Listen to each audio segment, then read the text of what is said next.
Hi, Kevin. Hi, Sarah. Hi.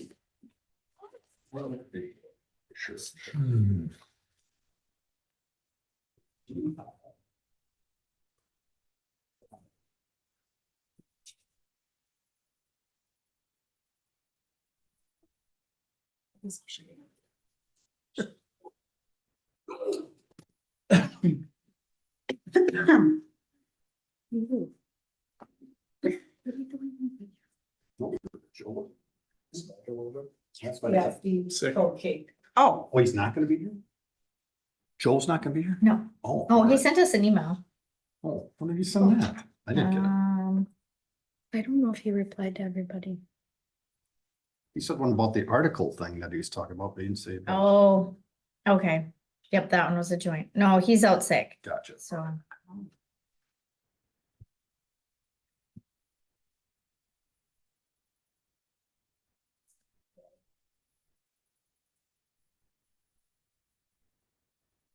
Call to order meeting, city council work session on Monday, April 28th, 2025 at 5:30 PM. Let's rise and do the pledge. I pledge allegiance to the flag of the United States of America and to the republic for which it stands, one nation, under God, indivisible, with liberty and justice for all. Roll call, please, Jenny. Mayor Vogel, Here. Councilmembers Robinson, Here. Ludwig, here. Bonis, Here. Agenda items. Dave? Mr. Mayor, as requested, we did provide a copy of our organizational chart for any discussion purposes the council may see fit. We haven't had any real structural changes to our organizational chart, with the exception of when we brought Bethel on board. We did add kind of another operations tree, which would be that lieutenant and captain that is in charge of Station 2. Otherwise, historically, there hasn't been a whole lot of dramatic changes with our organizational chart.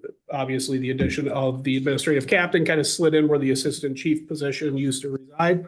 And we do have one vacant position that we're working on a pending appointment with, and that's the training lieutenant. So with that, I'd be happy to answer any questions council may have regarding the organization chart. Kevin? Any questions?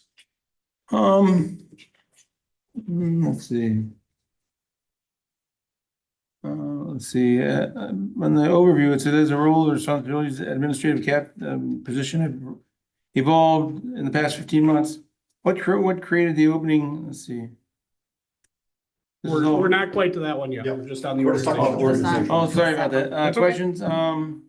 No, I see you haven't gone, I don't see any branches coming down from the administrative captain, Kaiser. They all kind of funnel up to him. That's why he's off the side where that tree comes up. Okay, So he's kind of that first layer between rank and file and myself. okay.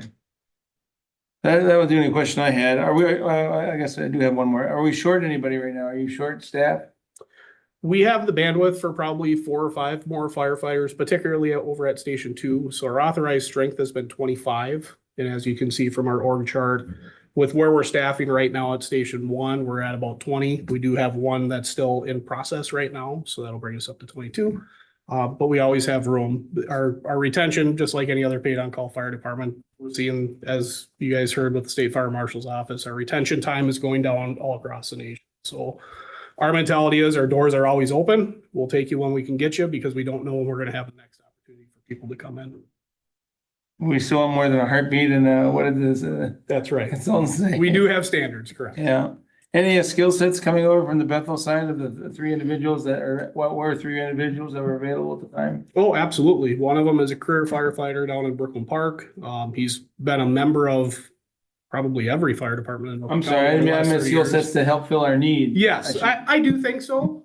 You know, since and we'll talk about when we get to the fire inspector position, I have had 2 internal candidates come up and at least describe some potential interest in that position. So Okay. we'll see where that goes, but we have to have authorization to post it first. So All right. Is there anything unusual in the department of your size and whatnot when you talk to your peers? Any other remedies or possibilities out there that have come to light in the last couple of weeks that you brought this subject to us or? as far as the inspector position, Yes, sir. I think it's just more people were a little bit more reflective of where we're at. I think with some uncertainty, people are always willing to kind of step up when we have this level of uncertainty. So I think that's probably what's generating more of the, hey, what if I were to be interested in this discussion? So Okay, that's positive. I like that. it is. That's all I have, Mayor. Thank you. Sir? I didn't have any question. Amy?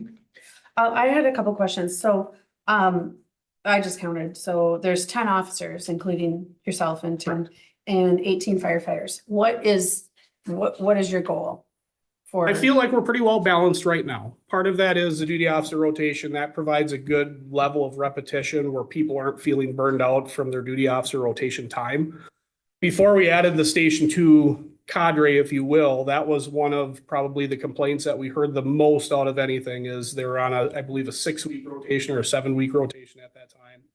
That it was just too much repetition for them. So I think where we sit right now, we have a good division of labor, and we do also have to keep in mind, with the exception of myself and Captain Kaiser, all of these people are part-time. Right? So if, for example, the captain at Station 1 is not available, we have a lieutenant available. If they're not available, right? So everything has some built-in redundancy because we have no certainty of who and when is available. Does that make sense? Yes, Okay. except the duty officer though, tell Yes. me what that means. What does that mean? So each one of the officers, with the exception of myself and Captain Kaiser, because we're the ones that kind of fill in when people have needs where they have to be away from the city for whatever reason. The rotation falls on a birthday party or a graduation party or church. They need to step away for a while. Captain Kaiser and I will kind of fill those gaps. The duty officer position isn't much different. It's actually no different than when I first got here, is they sign up for a week at a time. We have it on a rotating schedule. So it just continues to repeat. Each one of the officers is required to do a week stretch, which starts on Wednesday, ends on Wednesday. We don't restrict their movement during that time, but the expectation is that they're the primary person on duty after hours for calls, problems, anything that may come in. But not during the day. Typically not, some do. We Okay. do have a couple officers that have some daytime availability that will take care of things during the day, but there's only 2 of those. So does that mean that some calls during that time, when you have a duty officer, which theoretically should be all the time, does that mean that there's an officer at every call? Not every call, no. Okay. We have no And- way to ensure that 24 hours a day. And then does that mean that some calls only need the duty officer? Like which calls only need the duty officer? Yep, so duty officer calls right now would be slumpers, would be illegal burns, phone call requests, carbon monoxide with nobody ill are the primary duty officer only calls right now. Okay. And then, now I see in Station 2, Yes, some of these folks came from Bethel. yes, And so, but maybe I missed it. So are they now St. Francis employees? everybody is a St. Francis employee. Bethel has no fire department employees. Okay, so is the agreement with Bethel complete? The contract is, yeah, we've been operating under a complete. contract for, this contract we're in currently will expire the end of 26. We're currently working towards a JPA that would have a longer term to it. So when we talk about That's where I JPA, got confused. yep, when we talk about JPA, there's a lot of nuance to it and a lot of legalese that needs to get processed, which we've just begun that process of working through the joint powers agreement. The benefit of a joint powers agreement is it creates a little bit more of a long-term relationship than just a contractual relationship, which at least in my opinion, based on our last meeting, is still very much the goal of both parties. Okay. And then, so if they became St. Francis employees on whatever date, did they get to keep their retention for their retirement? Two And separate any issues. benefits? Two Any separate benefits? retirements. So their retirement was funded through the Bethel Fire Department through their Relief Association. The Bethel Relief Association is dissolving and paying out their Bethel share of their pension. Once they became St. Francis employees, they started a new pension under our program as employees, like any other new employee would. With the exception is if somebody came from a department that's currently utilizing the SVF program, you can get a continuation of years of service. But because Bethel was a defined contribution, they were not eligible to do that.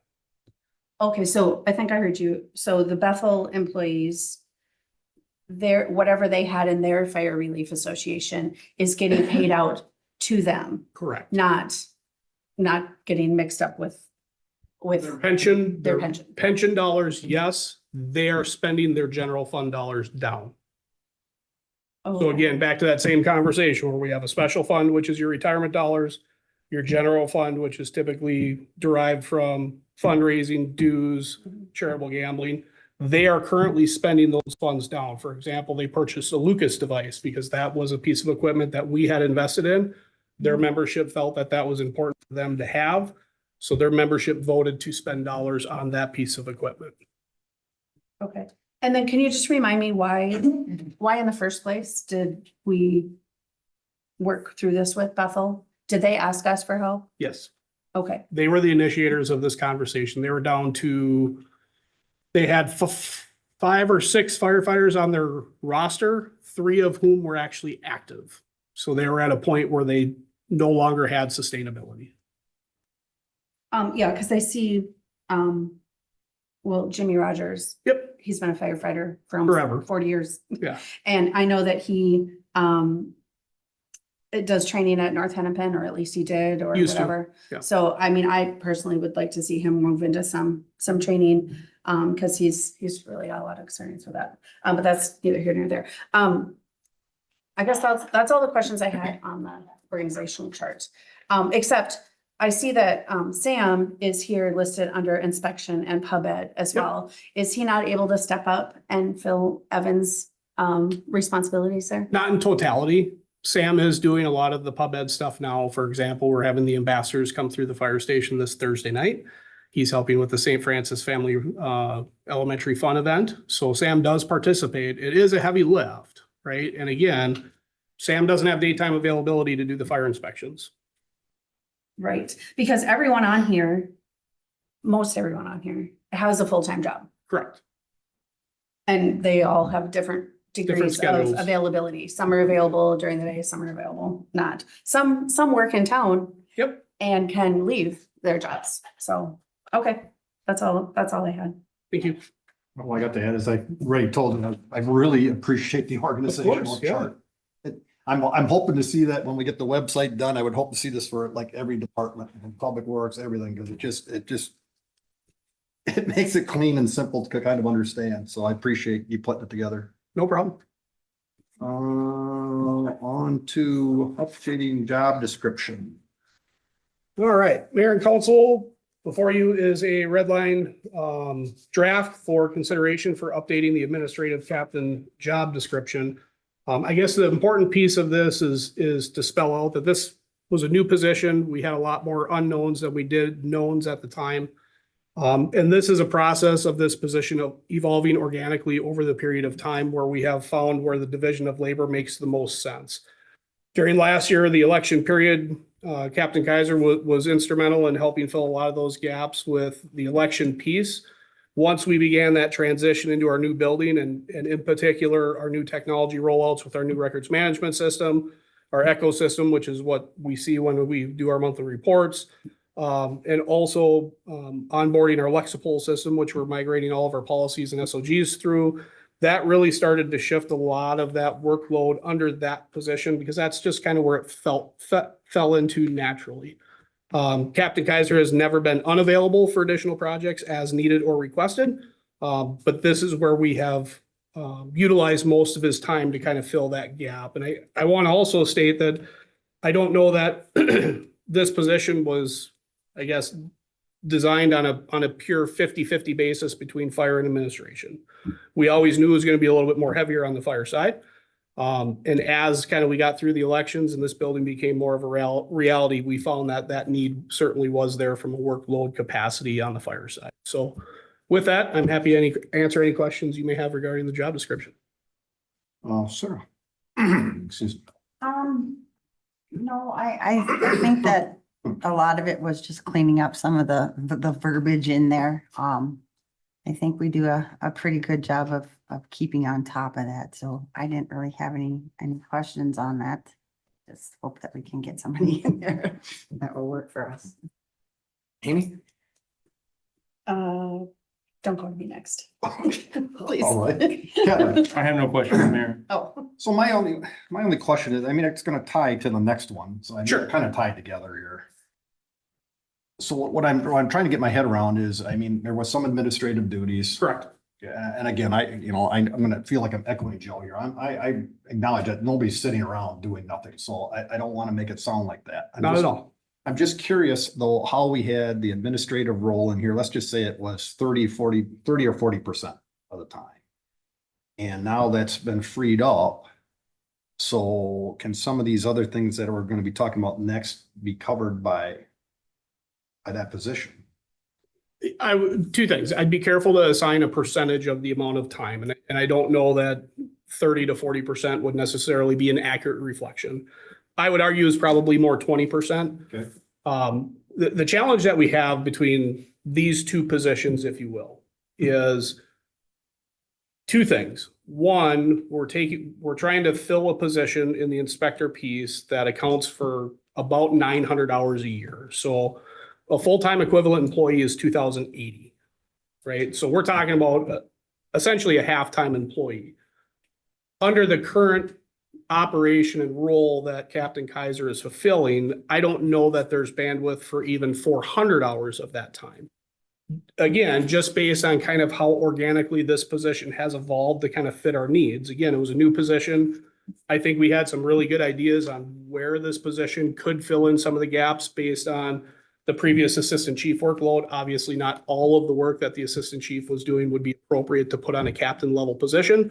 So I had to take some of the burden that the previous assistant chief was fulfilling as part of my role, which is fine.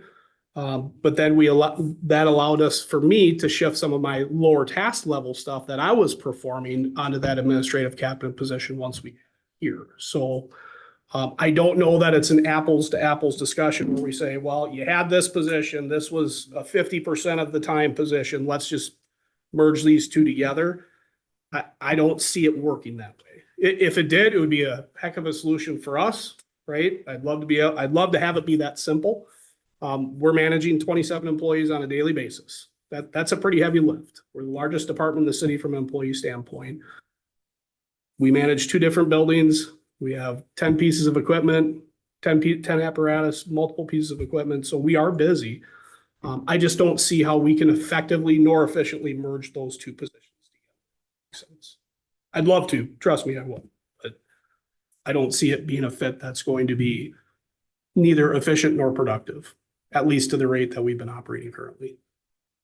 So again, I'm linking these two together. Yep. I apologize for No, that. you're fine. I don't know of any way to talk about without linking the two. Yep, that's totally fine. together. I mean, if we went ahead for the next agenda item and promoted somebody from within to the position, Yes, what does that look like budget wise? it would be a zero impact.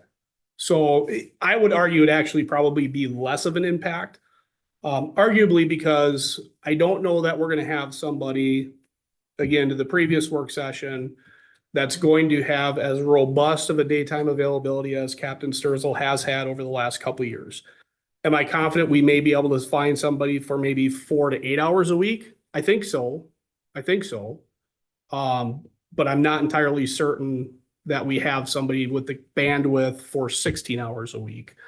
So I think that's really where we are going to just naturally, as this, if we're successful in being able to post and fill the position, I do see some of that overflow falling back onto Captain Kaiser and myself, because I don't believe that we're not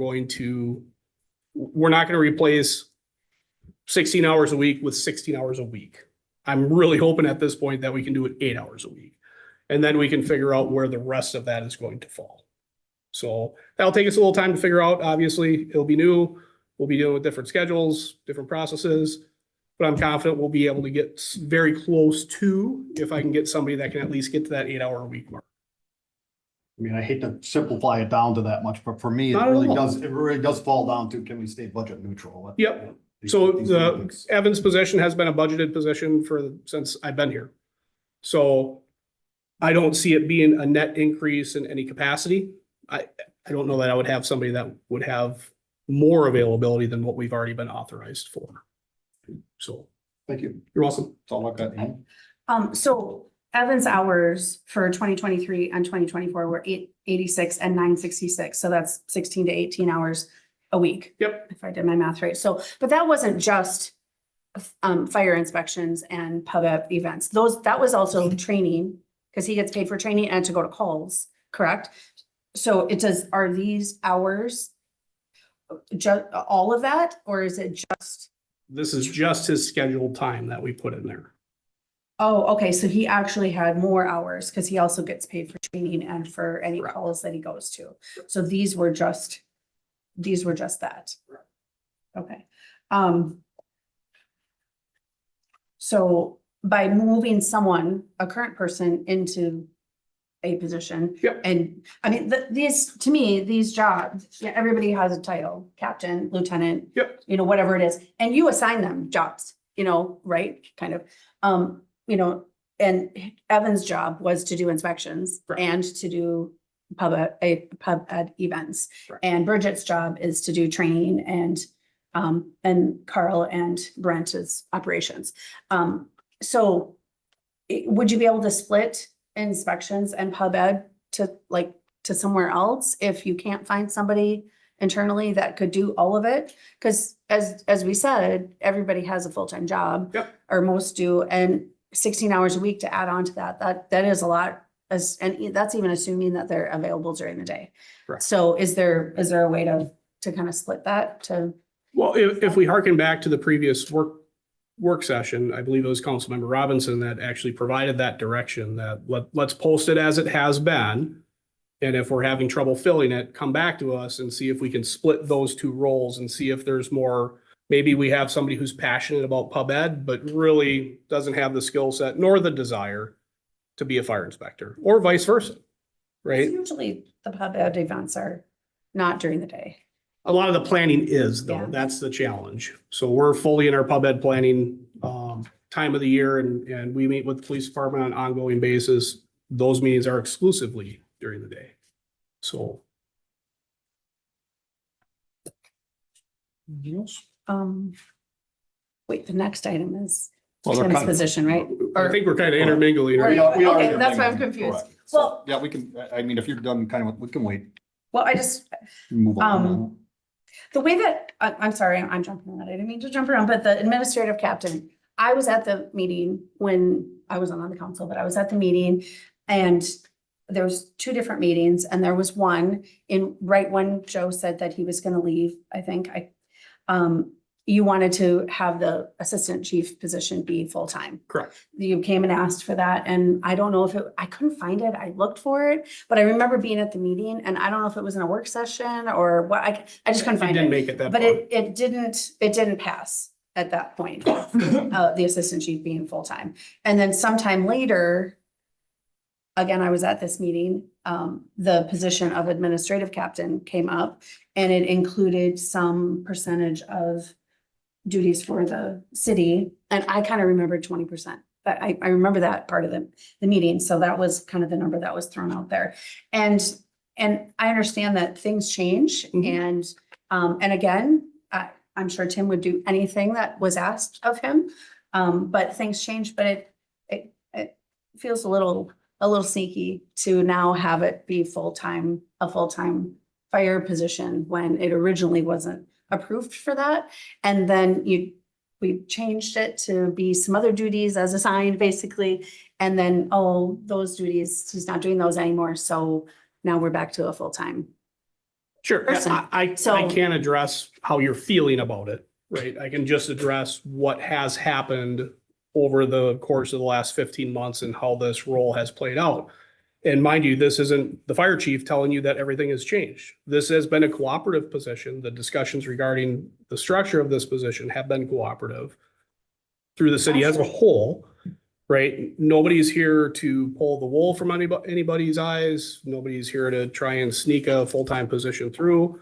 We want to be forthright in everything that we're doing. And this became kind of that organic kind of juncture for us to address the job description itself, right? So, I would look at this more as this is an opportunity for us to do some house cleaning based on how this position has evolved and making sure that we're transparent about how this position has evolved without assigning malice to anything.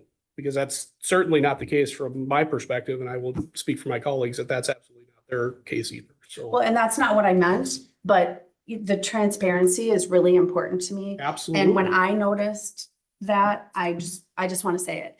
And I said some things at our last meeting, and on my way out, Joe said, hey, I just don't like it. And he said it in the meeting too. I just don't like it when somebody says something negative. And I agree with that. I don't want to say anything negative or make it sound like anyone's done anything wrong. That's not my intent. But I'll just so y'all know, I am not one. If I see something that's wrong, I'm not one to just talk about it after the meeting or talk about it before the meeting. I'll try to do so in a respectful manner, but, and me having been at those two meetings and and we don't need to, hit it over the head here, but but it is important for the job description to be accurate for what he's doing. I do very much understand that. And like, again, no one's thinking that Tim isn't willing to do anything, but that is asked of him. But I do feel a full-time employee that works during the day, right? He works during the day. Right. As you do. So does he go to calls outside of his during the day Oh, yeah. shifts? He does, okay. Okay, how does that work with overtime then? Or it's just part of the job? He's an exempt employee. He's not eligible for overtime. Oh, okay. So.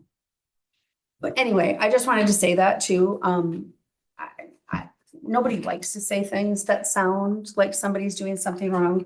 And that's not what I mean here. So, I appreciate but it does need to be accurate, but it seems a little off to me that it didn't get approved. And then a couple months later, it did get approved by changing things. And now we took everything out that. Well, It but was this changed isn't, too. that, in defense, I'm gonna say this. If we were trying to not be transparent, we would have put it on the council agenda. Here, they're coming back, they're saying, look, we looked at this is what we're proposing again. Let's take another look at it. Mhm. If we don't, then we go back to the drawing board again, like we do with everything, it seems like. Which gets frustrating.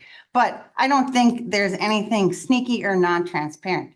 If you're going through things and you're readjusting things, you have to look at every angle, and this is the angle that they think would work best for the department. And if that's what they're asking, then they come to us, and this is where we hash it out so that it's a little less, the public doesn't have to see some of the ugly stuff if they don't want to, I guess, kind of. Because this is where we're more open and more, whatever. So it's not the first time that something's come back to a work session or to a council agenda. It's certainly not going to be the last time. I mean, we just took the whole roundabout thing off, so we're going to revisit all that stuff too. That's not being transparent. That's saying, hey, we took another look at it. This is what we have to do. So that's just my 2 cents. All right. Kevin, anything else?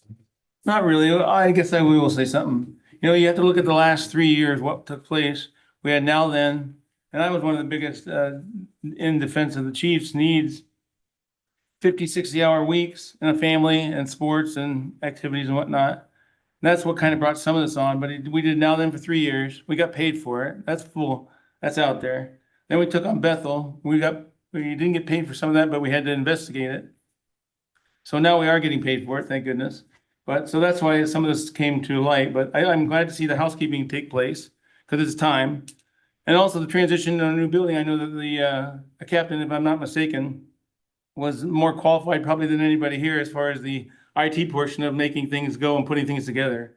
Think of what that would have cost on the outside, $50, $60 an hour plus to get somebody in here. So there was some needs filled. So it was in my mind also that can the captain do some of the inspection and or public relations stuff? We're vetting that now. This is now the time where we're opening the windows and bringing in some air. So that's all I got. I think you summed it up perfectly for me. I'm glad we clean this up, and we'll see where it goes. And there's a good chance some of this is gonna fall back on them to some degree, so. I don't know, I think we're on to the fire inspector pending resignation and replacement considerations. even though we've kind of talked about it. Yeah, so Mayor and Council, just again, at our previous work session, before I put the request to fill the position as is, I went back to the meeting minutes from the work session and forgive me if I misunderstood it, but in the minutes from the previous work session, the consensus of the council was to explore an internal candidate for the fire inspector role in a part-time capacity. And again, we made the determination on the policy piece for Captain Sturzel. So that piece, that's where I came back to the request for council action to fill the position kind of currently as it stood to see where it went.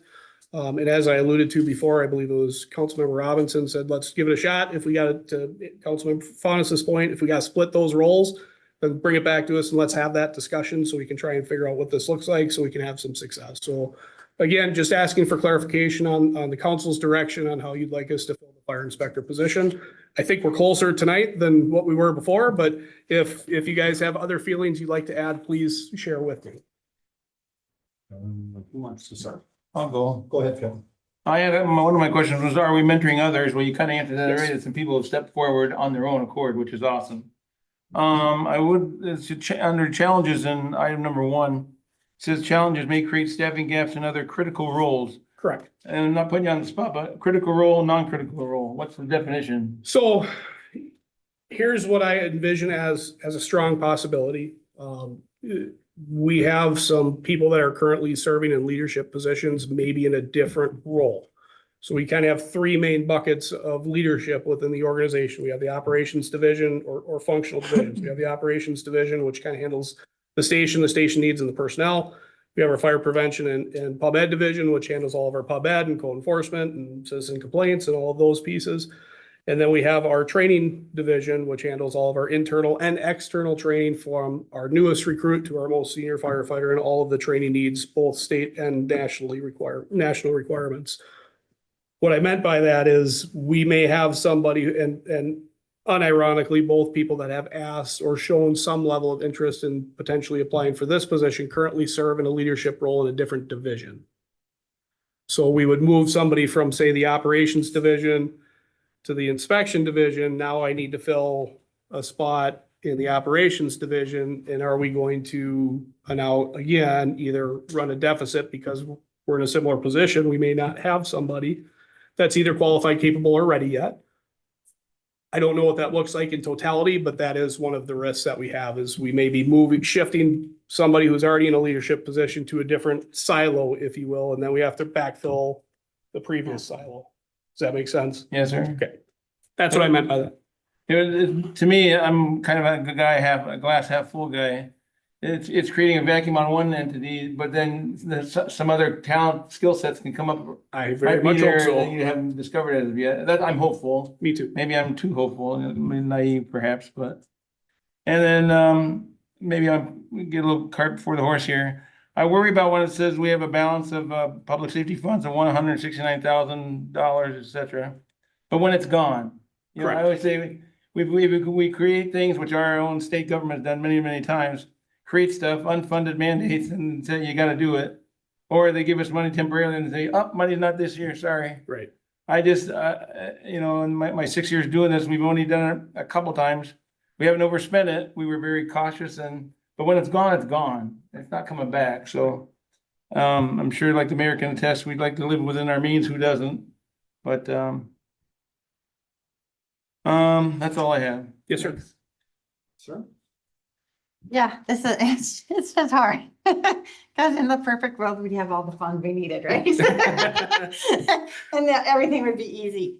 And But just to clarify, those public safety funds would only be needed if council directed to have that become a full-time position.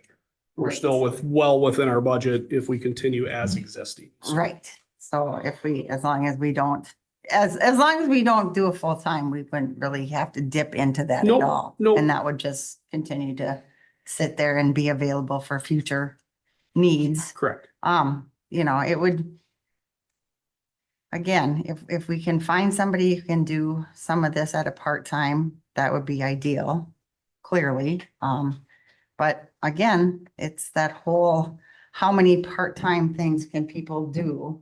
You know, do you have 4 part-time jobs instead of having a full-time job? Or do you quit another part-time job to take this? So if we can do the part-time, that would be great, I think.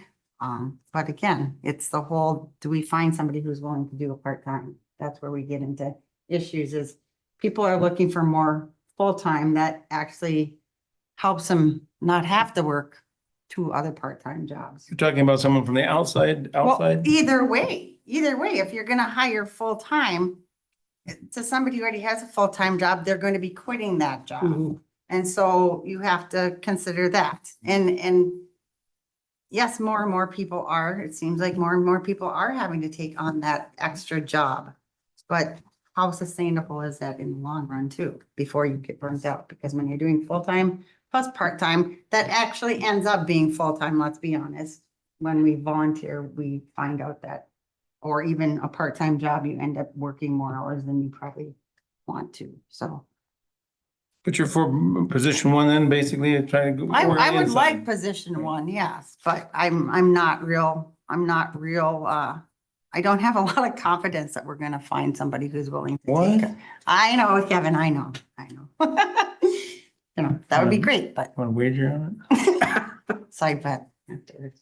Michael? Yes, thank you. So position number 1 for replacing Evan Yes. has no budget consequence. Basically. If we went with hiring the position as it is, which would be option 1, the cost of that position is already accounted for in In our the budget. 2025 budget. Correct. Right. Okay, so do other fire departments hire a part-time fire inspector? I'm not saying I'm going that way, I just I really thinking think out it loud. depends. I guess the easy answer is, and the fair answer is, it depends. East Bethel, for example, has a full-time fire inspector. Oak Grove has a part-time fire inspector. Andover uses some of their building staff to do some of their fire inspections. Coon Rapids has 6 fire inspectors. So it really is dependent on the needs of the individual department. So there's not a one size fits all, and there's not one justification that overarches the need for the position for every department, right? It's very nuanced to the city's needs, the city's expectations, the community's needs, the community's expectations, the business owner needs, and the business owner's expectations. So I do believe we are trending that way into the future. As part of our financial plan, we did identify that as a future need, which is why we laid out the option for a potential of a full-time position using those public safety funds as a stopgap. Again, that wasn't me advocating saying we need that full-time position today. That was me presenting you as the council with the options to provide direction back to the fire department with what you are comfortable with moving forward with today. So I'm not married to any of these. I just wanted to make sure that I had clear direction moving forward. So when we do fill the position, we all know what the expectations are. Okay, and that's the thing about the firefighters that are paid on call.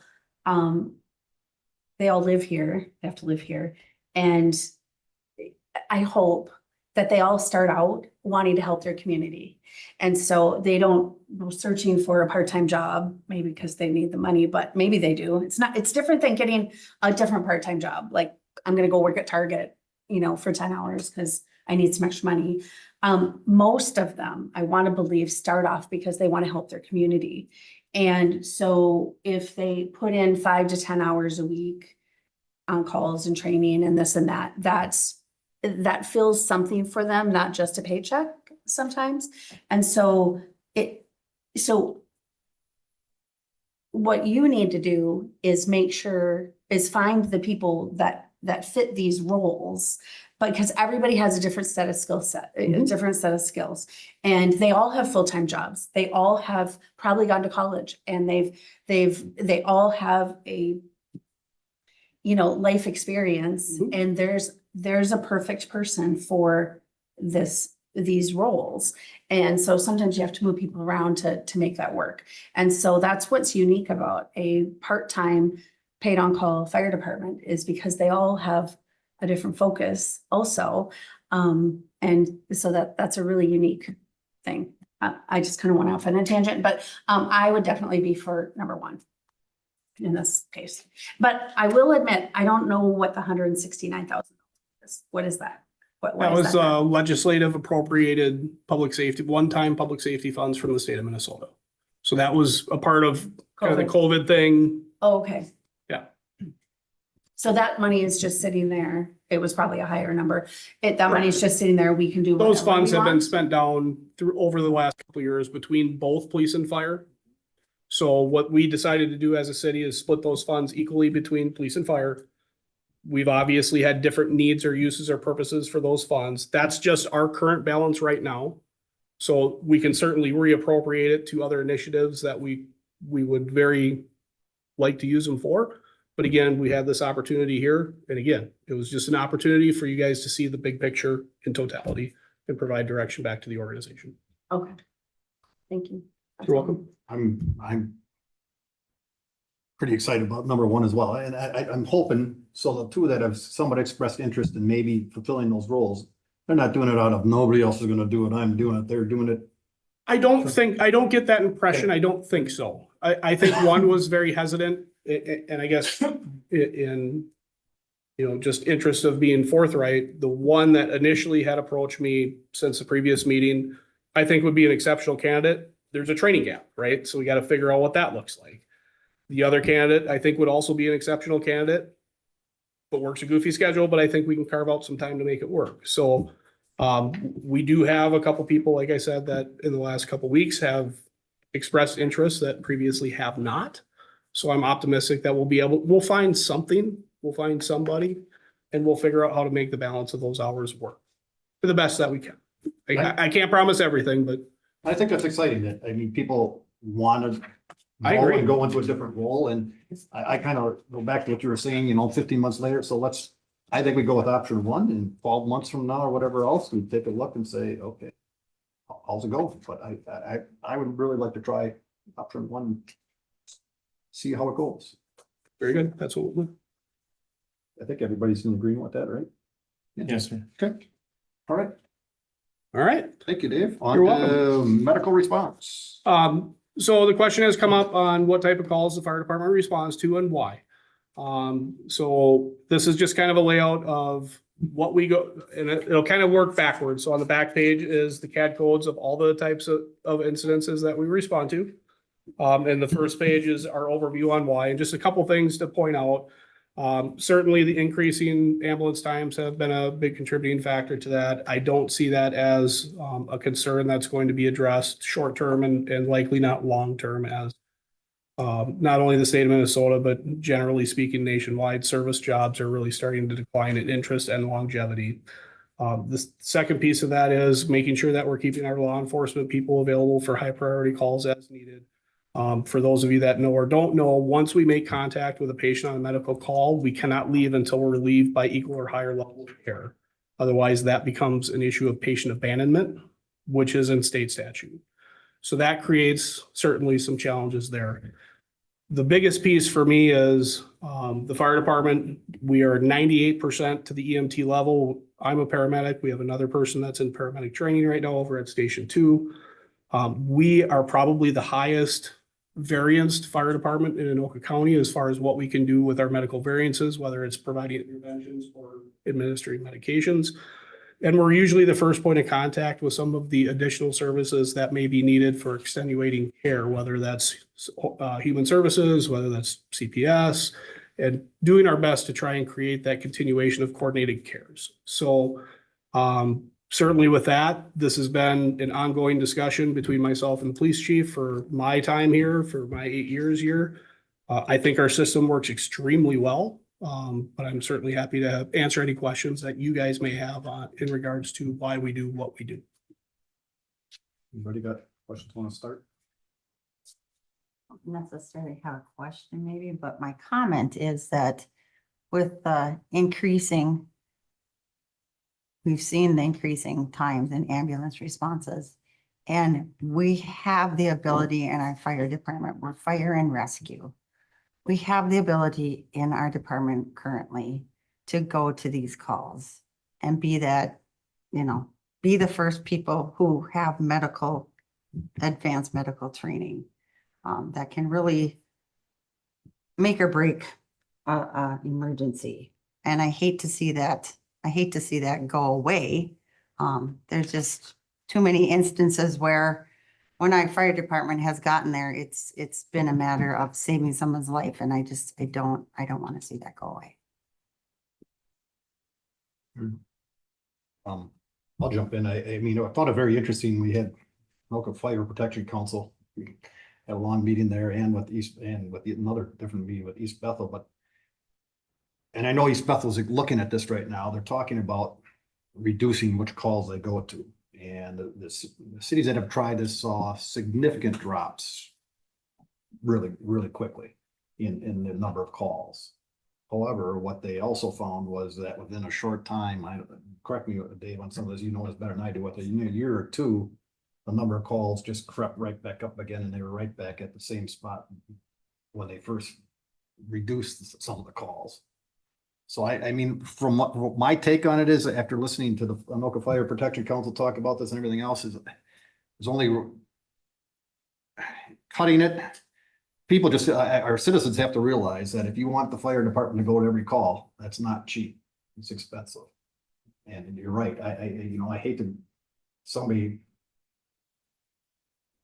I don't know the numbers, but for everybody who exaggerates a call and you come out and it's just a nosebleed, and there's somebody who doesn't call when it's a nosebleed and it's a more serious situation, it turns into that. So it's a double-edged sword. It can go both ways.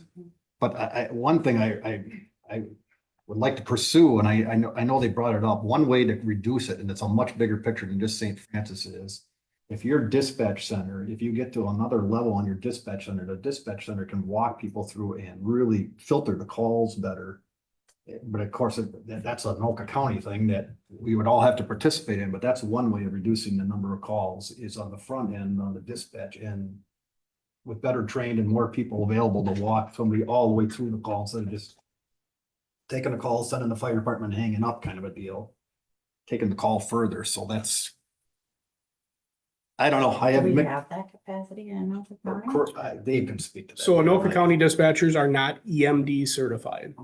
Alina dispatchers are. And one of the challenges that we face, even with the EMD system, they call it Pro QA. It's almost a scripted process of, you ask this question specifically, if they answer this way or this way, you go to the next card, Yeah. right? So one of the challenges that we have when we're dealing with a dispatch center that is not EMD, which the fire chiefs have been advocating for over the last at least a year, for Anoka County to also become an EMD dispatch center, is the Anoka County dispatcher picks up the phone. Hello, this is 911. This is Mrs. Smith. This is my problem. In order to not create a delay in dispatching the call, they grab the best information that they can, they put it into the CAD system, and they zap it out to the responders, because we don't know if it's going to be 3 minutes for the Pro QA process to get through. We don't know if it's going to be 5 minutes. We don't know what information is going to change from the initial line of questioning to some of the more in-depth or secondary pieces of questioning, where now they go, oh no, this isn't what we originally thought, is let's get responders going now. So what that does is it has the ability to really amplify the gaps in response times, not minimize, in our current system. To the mayor's point, meeting with the state fire marshal's office, and I think this was his first kind of true exposure to the bigger fire service as a whole. This is something that we hear not only across the state, but across the nation. Calls are going up for everybody. And we have found ways to intermittently or for short term mitigate some of that. It really comes down to a culture problem. Things that I would have never considered my parents dialing 911 for, or even myself dialing 911 for, has become kind of the normal, right? And that's a very difficult process to unpack, because I think our influence is much less than the influence that they see in their lives every day. Everything is instant gratification. You want it, you get it, right? You need something, you jump on your phone and it's there. And I think that's really become the expectation with their healthcare. We do, and we always try to implement strategies that reduce our volume in areas where we can. And I would say the best example that we have for you is a Select Urgent Care. We have Select Urgent Care now set up on a system that when they have somebody in their clinic that may need additional help, we send them directly to Alina. they'll go through the Pro QA directly with Alina. And if Alina says, you know what, we should start rescue to this call, then they will. If they don't, they send it to us as an information page, so we know that there's an ambulance coming to town and that we're not needed. Right? But that's also a healthcare facility with a higher level of care that's available there, right? But we are seeing some small successes, if you will, in helping, I'll say, slow the growth or volume that our firefighters are responding to. And maybe this is more a question for Todd, but because now you're told, you know, whatever it is, you call 911 and it's whether it's an emergency or not, right? So, I mean, because obviously sometimes you can think it's not an emergency and then you're on the call and all of a sudden something happens, another symptom happens or you collapse or, so how does, I mean, because they're told, call 911. So, I mean, in the past, I mean, calling a non-emergency number didn't do anything if there's no one there to answer, right?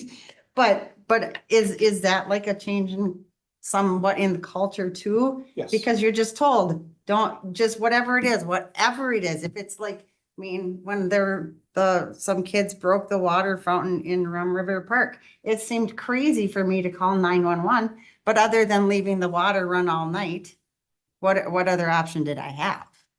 Well, and part of that is the dispatchers also have all of the on-call numbers for our public works department. Right. If for whatever reason there's a need from the police department, they will help kind of triage, and I'm trying not to speak for you, so if I say something stupid, tell me. They'll help triage kind of where that call needs to go to, right? It's no different than when you call the nurse line, right? Another thing that has changed in the last 5 years that have made it very difficult for us, right? The nurse line is going to ask you a couple questions, and if you say one of a couple words, guess what they're going to tell you to do, right? We call it the 911 referral line. Right. Part of that is, and they're not wrong, right? And I want to emphasize this, they don't get to see the patient. They don't get to touch the patient. They don't get to do diagnostics on the patient. Are there patients that we show up to and we do all of our evaluation and diagnostics and it may truly not be a medical emergency? Absolutely. But what's the cost if we don't go and we're wrong? Right? Because there are no take backs on that now. Right? So we do our very best to try and screen these the best we can. I have a high degree of faith and confidence in our dispatchers, but their job is very difficult too. They're talking to people that are in panic or crisis for whatever reason. It may not be the same level of panic or crisis that I see or you see, or maybe even the vast majority of the general public see. We see some of these because they don't have anybody else to call. They don't have family. They don't have a car. They don't have anybody to call to get them to where they need to go. And what we have implemented as a culture in the fire department is don't judge before, right? Because it may seem like this is a non-emergency to even the average layperson. To them, it really is a bad spot to be in. If you don't feel good and you know you just need to go to the clinic and you can't drive and you don't have anybody else to call, it matters when we show up, right? Right. And to that too, like you can have somebody who's called 8 times with a glucose issue and it's been nothing, but then there's that one time where it really is something. And it does happen. And it does. Yeah. I worked in the hospital, so it was very real. So, all right. And a lot of this isn't their fault either. If we have a brittle diabetic, that may not be their fault. Right? There are medication challenged diabetics that just don't respond like 90% of the population does. Right? I shared at our meeting too, part of the culture problem, television. Yeah. Watch a TV show, watch, Oh, yeah. and they're there within a second on the TV yeah, and right, taking yeah. care of the problem. Yeah, Well, that's true. It's just like I complained about Fix It Up shows where the bathroom gets remodeled in 30 minutes. That's It's not not happening, right? life. It's not Right. life. They're way more handsome on the TV though. I will give them that. Touche, yes. Okay, I got some questions. Go ahead, Amy. All right, so, okay, I'm gonna say this before I'm gonna say what I'm gonna say next. Sure. I absolutely want our residents to get the best possible care. Absolutely. Don't come after me on that one, because Glad we're here that's for absolutely true. But there may be some things that we should think about to Sure. try to implement. And I totally understand how difficult that is, because you got dispatch, you get a call and it changes. I get that more than anybody. I truly do.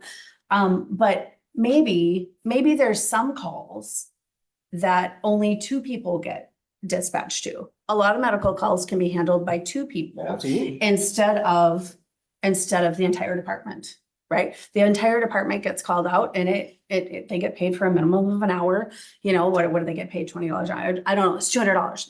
Just, it could be $200 and they're there for 5 seconds. They could get canceled before they even get there.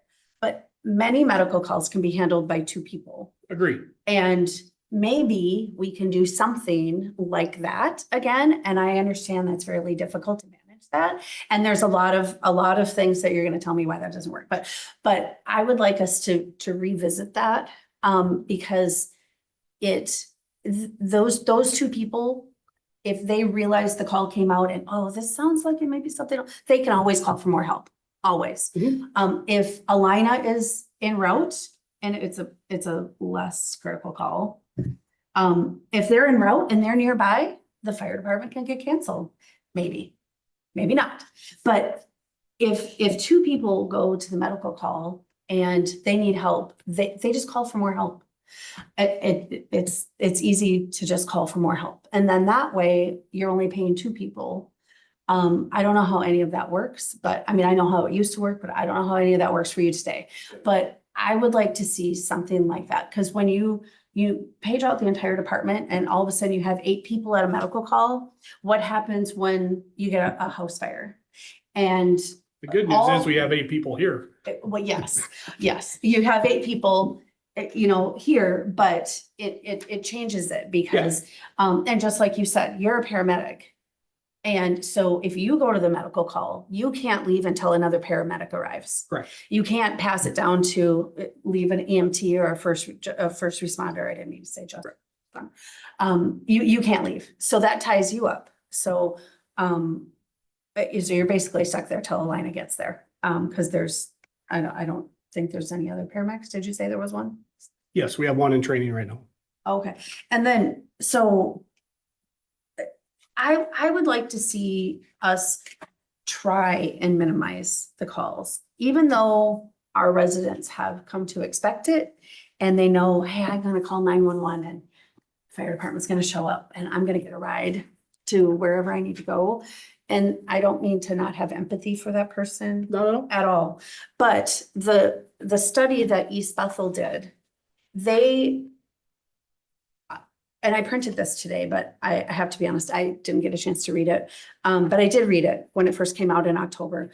And some of the things that they were trying to accomplish was they were getting firefighter burnout because they were going to so many calls that in their mind, maybe they didn't need to. And they all had full-time jobs. So I want to help my community, and it was going to be 5 to 10 hours a week or less. Now became 20 hours a week because there's so many calls. And they had good reasons for doing this report.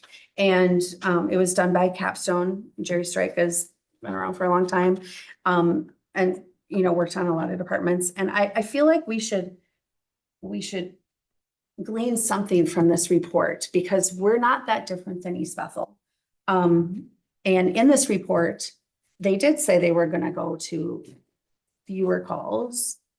And I don't know how that's working. You mentioned that you thought you'd heard it went back up, but I think that I just want to have some reduction in the budget because it does cost a lot when all the department gets called. It does, and it's often not needed. Knowing you can call for more help at any time. I just think we need to revisit that again. And also too,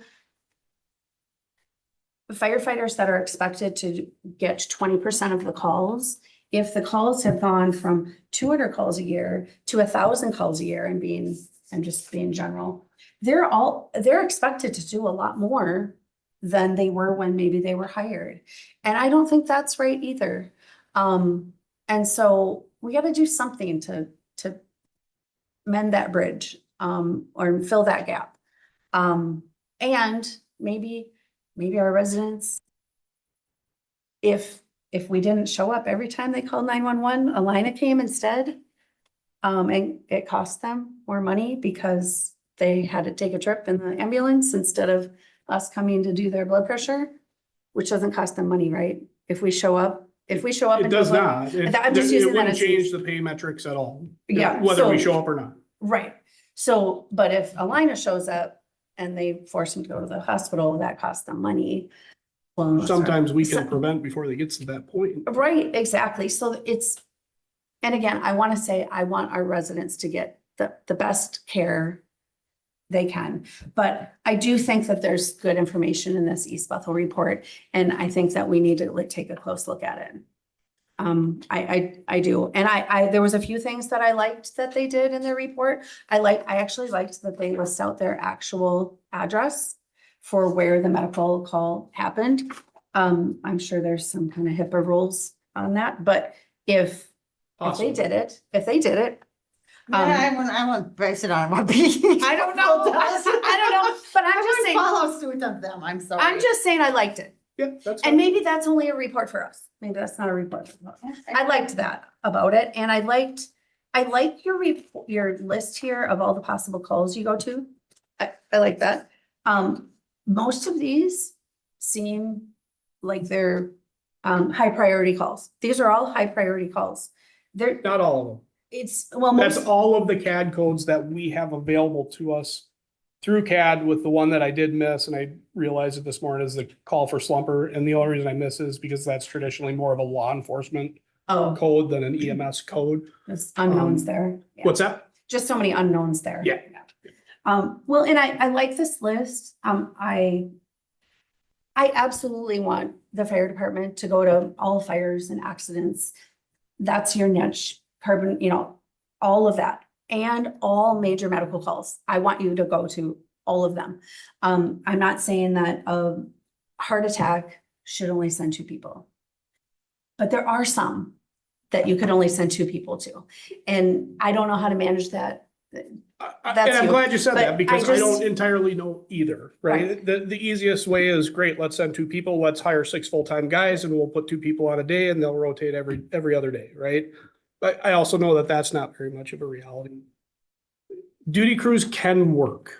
And I will say that I came from a department that was one of the first early implementers of a duty crew program. And for those of you that don't know, that's when we essentially operate as a career fire department with part-time firefighters working assigned shifts in the station to create 24-hour coverage. It works great for a couple of years. The challenges are real. We have to manage their hours because of the Affordable Care Act. We can't exceed a certain amount of hours per week for a majority of the time of the year. The other piece that happens, and this is what impacted most departments in the metro, which is why they have made the transition to full-time staffing, is once you become accustomed to a schedule, you don't want to go back to not having a schedule. And that's just human nature.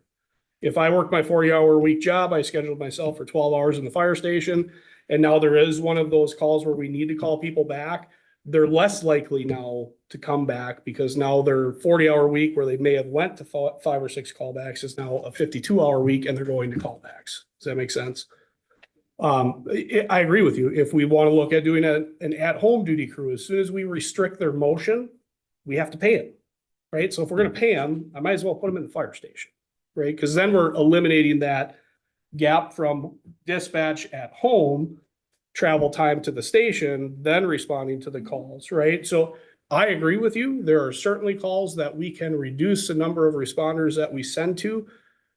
I don't see a solution where it's cheaper than what we're doing today because of those things. And they're very real, but I do agree with you.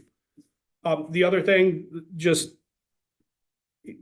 you have to be a little bit careful to take a study that was designed for a department with their unique set of challenges and apply it to a department that doesn't have those same unique challenges. We are in the middle of our own independent study with a 30-year fire service veteran. who is very familiar with Anoka County as well. Both the mayor and Councilmember Robinson got their first peek at it at our meeting last week.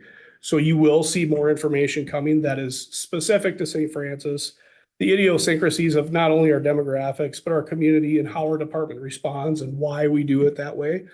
We're also one of the few departments in this area that's not in crisis right now. I mean, that's For employees? Is that what you for mean? most areas, right? We're pretty well staffed. I don't have people coming to me saying, Chief, we're going to too many calls. I don't have that right now. So I do want you guys to understand what we do and why we do it.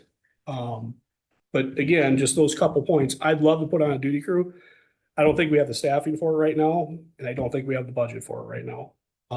But it is certainly something that we do need to key ourselves into the future as we see not only the employment trends change and evolve and our community grow and evolve, and whatever that looks like in 2 years or 10 years from now.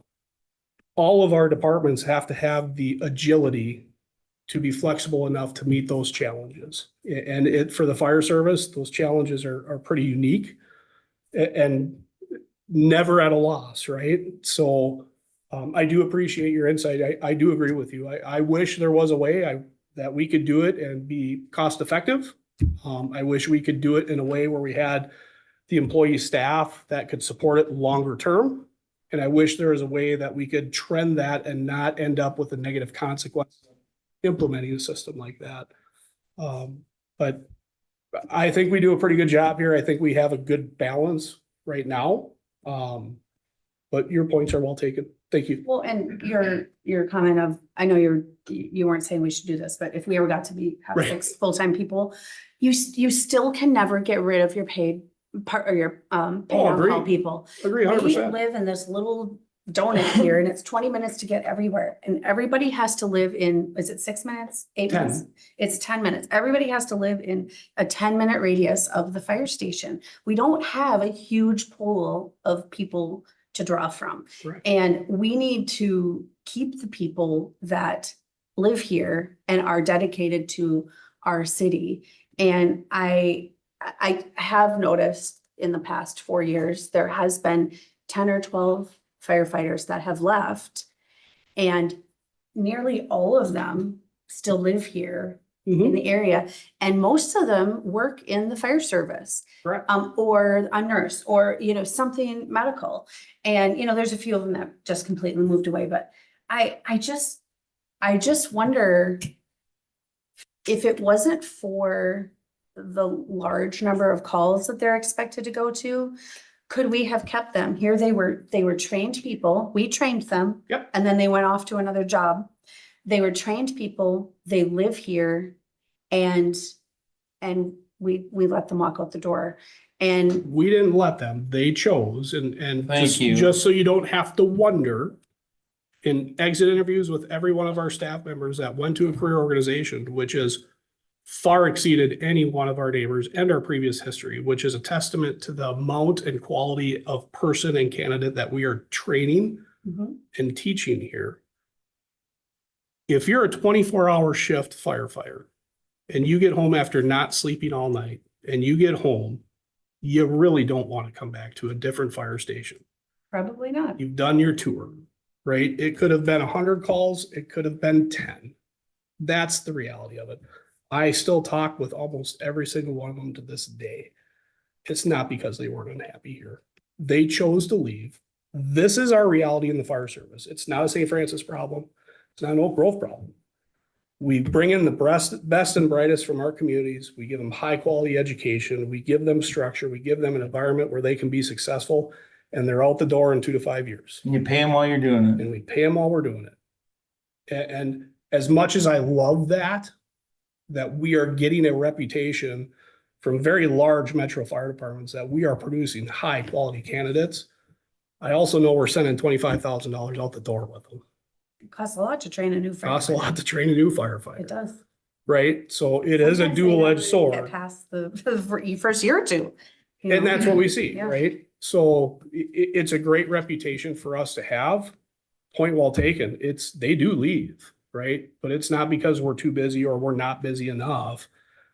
If you've ever worked in that environment, even days when I was working on a career department or even on the ambulance, the last thing I wanted to do when I got home from work was to go see another sick person in my free time, right?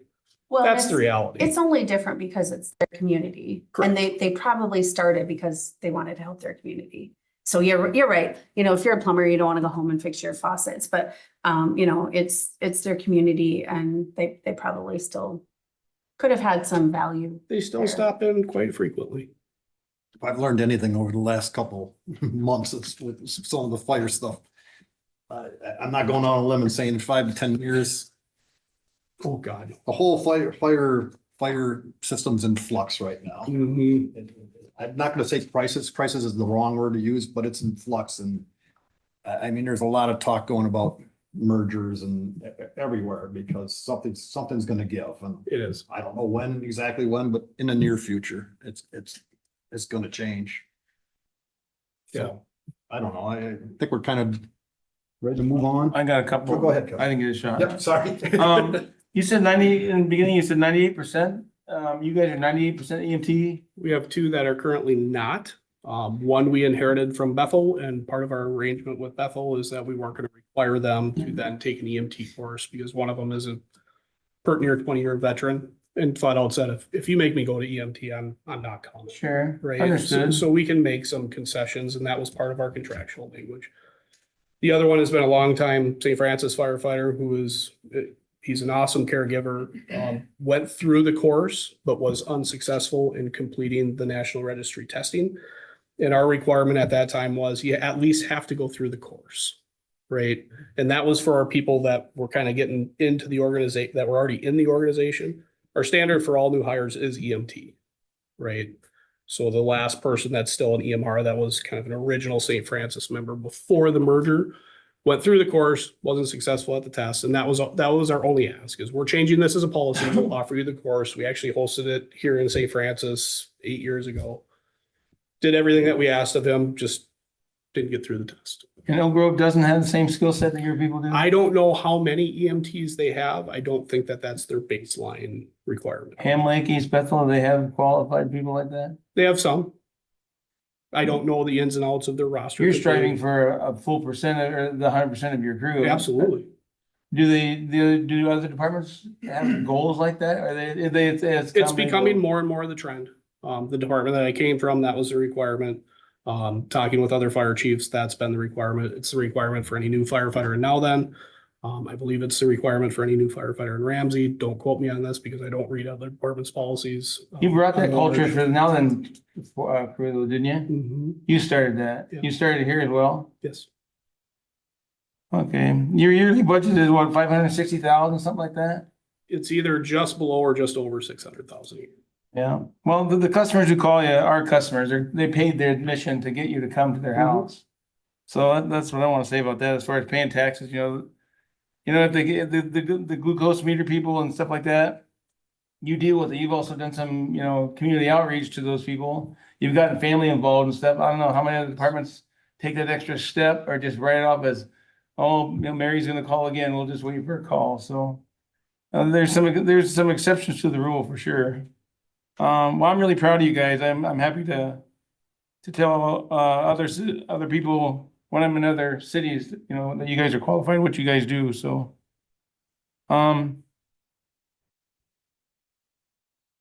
again, my goal here has always been the police, fire, roads, and bridges. We fill the bill pretty good here, I think. There's not too much gaps as far as frugality. I don't know, the 6 years I've been here, the biggest money we spent was getting you some assistant captain. And we bought a fire engine and then we built this building. So as far as public service, I think we're doing a pretty good job as far as where the money gets spent and how it gets spent. So that's all I have, sir. Anybody else? Thank you for the discussion. Absolutely. I know it's got long-winded, but it's information and it's all about getting correct and accurate information. And I found this very helpful. So You're welcome. thank you.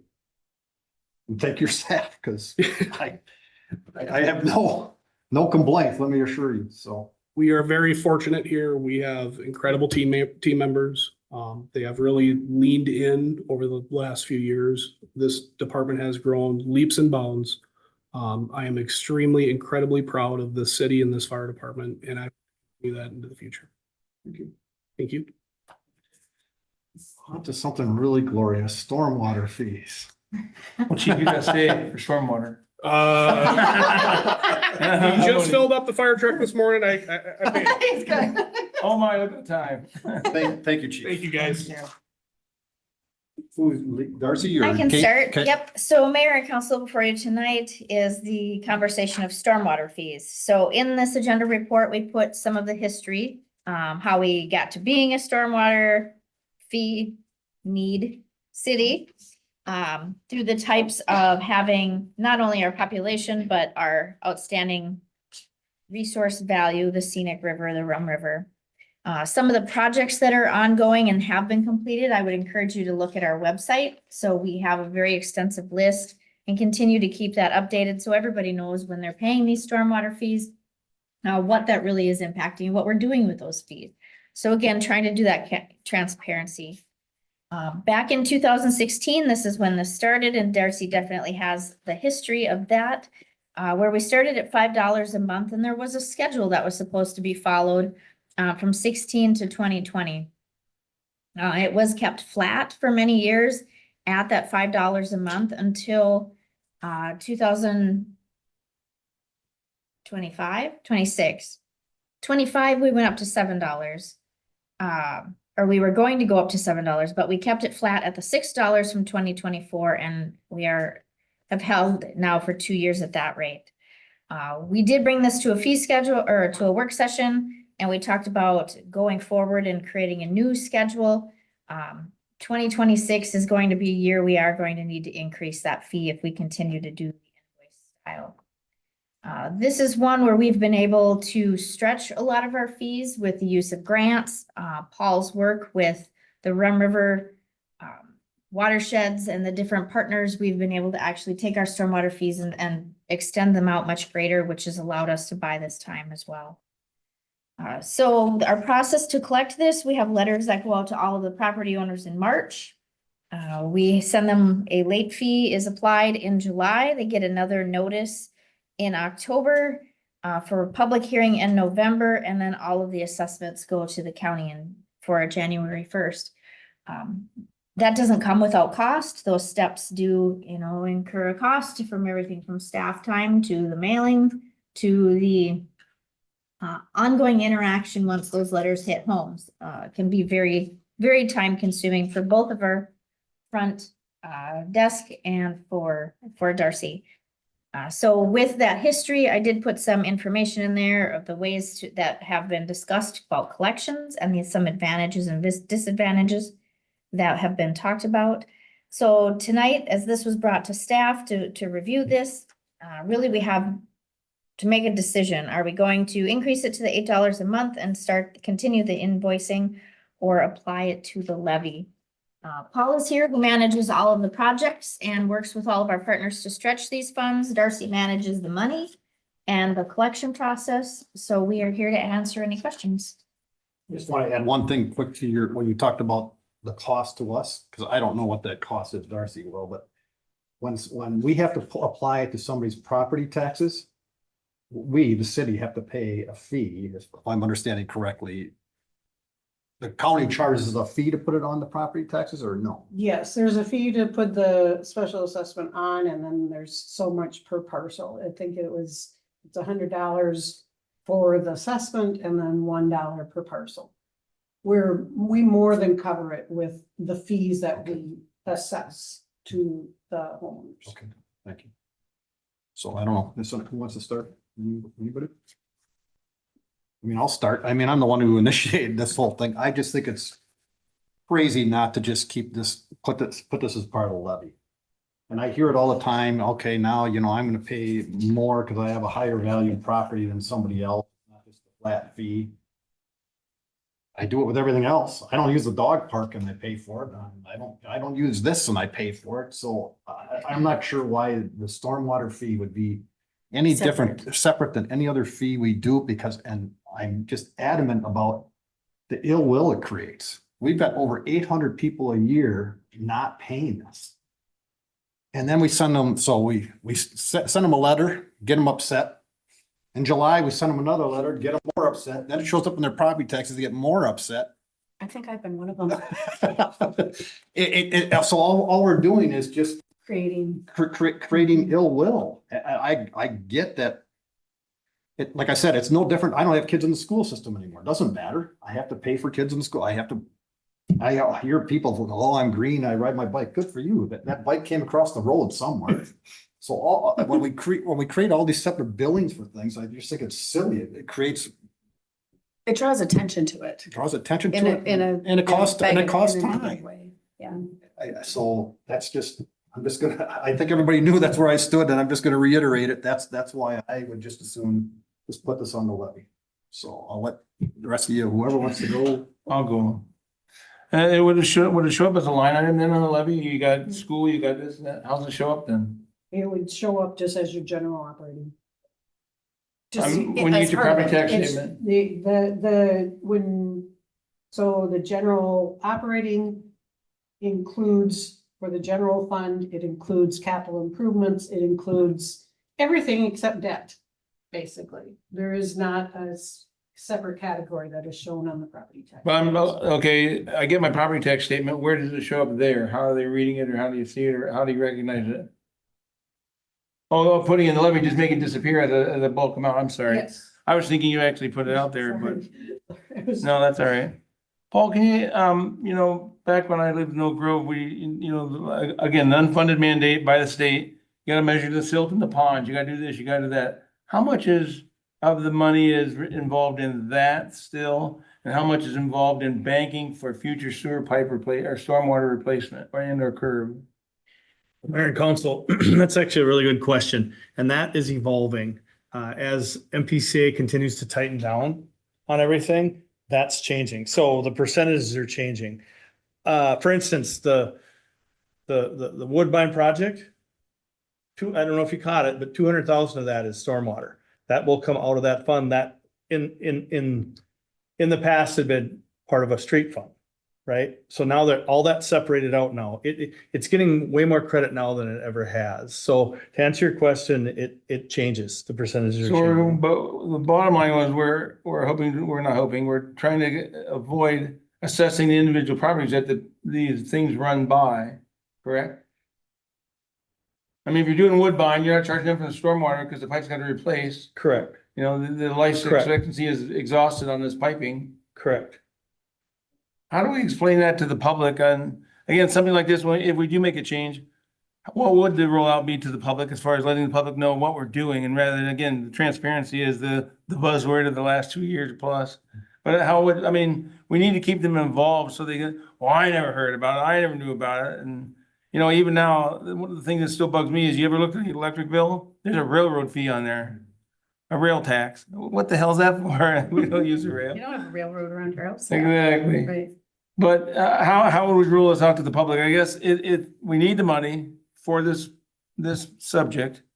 There's no way to get around it.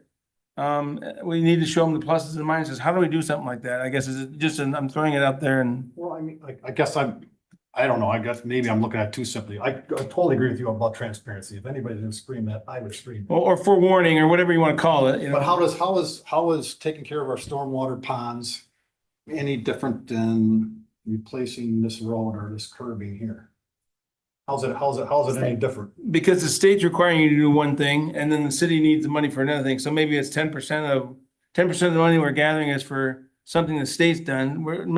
Don't call it I guess you call it deflection, but letting them know where it wasn't us for this 10%. We need the other 90 for sure, but it wasn't us for 10% or 15% of the money. I mean, I get what you're saying. And maybe it's not even worth mentioning, just do it and just do it. I don't I think know. it eventually just becomes kind of forgotten in the whole thing. Right now, it's nothing but a big negative. It is a Right. big negative. So for the few, I'm just gonna say for the few people that it really gives them the transparency they're looking for. So let's just say, I don't know numbers, but let's Sure. just say for the 10 people it has a positive impact on, there's 790 who it's not a good impact. So maybe separating it or letting people know the difference, it raises more questions than answers. Go ahead, Darcy. I would just like to point out, I mean, that's where we would have to do the truth in taxation. They would get their notice. They would, if they question it, that their taxes are going up, we would explain it at Truth in Taxation that this levy, we went from a fee base to into the levy. We also are going to try and do an article in the newsletter to explain a little bit more about the whole budgeting process and the levy and stuff like that as we Sure. move closer to that time. Or as the website might evolve, we could have a crawl on there that says, you know, what's new or whatever, and, yeah.